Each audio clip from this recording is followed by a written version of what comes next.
People of the State of Michigan versus Christopher Lee Yeager.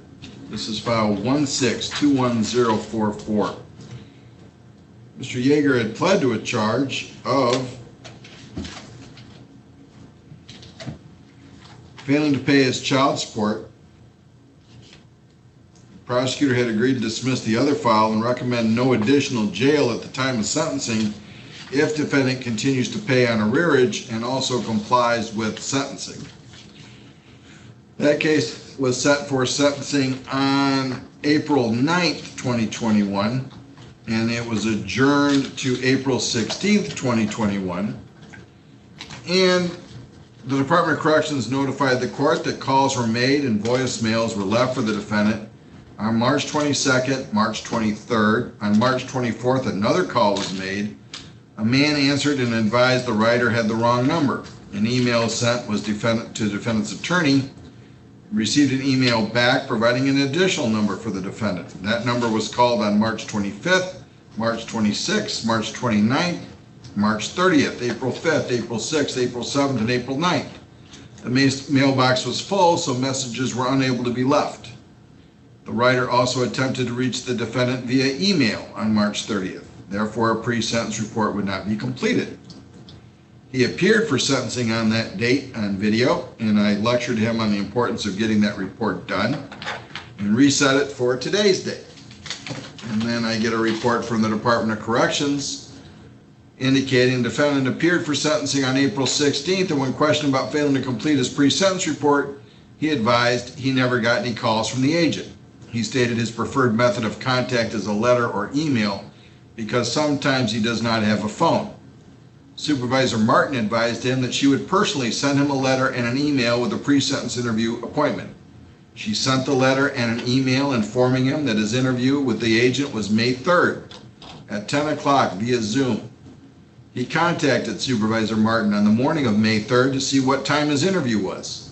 She advised him the interview was not with her but with his agent. She told her he needed the meeting ID number again because he could not get into his email. She provided him with the meeting ID, passcode, and this agent's phone number. The defendant then called the agent at the time of the scheduled Zoom meeting and said his phone was stolen and he could not figure out how to work Zoom on his friend's tablet. He advised he planned to get a new phone. The pre-sentence interview was then rescheduled for May 10th. He did not show for that interview. A call was made to a phone number he gave.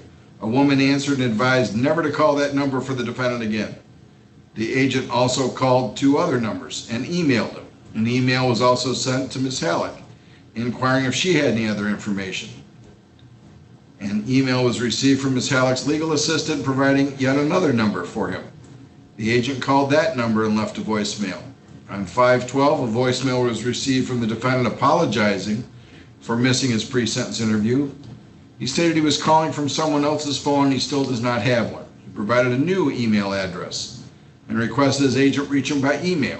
An email was then sent to the new address with a new Zoom meeting invite for the pre-sentence interview. It should be noted that this email was sent at 9 o'clock on 5/12. He did not show on May 13th. An email was received later saying, "I'm sorry, I just got your email. When can we meet for this?" The agent responded with yet another Zoom invite for 5/14 at 8 a.m. and he did not show and never responded. Therefore, a pre-sentence report will not be prepared. And he is not here today and has had any contact with Ms. Halleck? He did. It was the beginning of May when I advised him to call his agent. It appears that he did do that, but I've not heard from him since that time, nor today.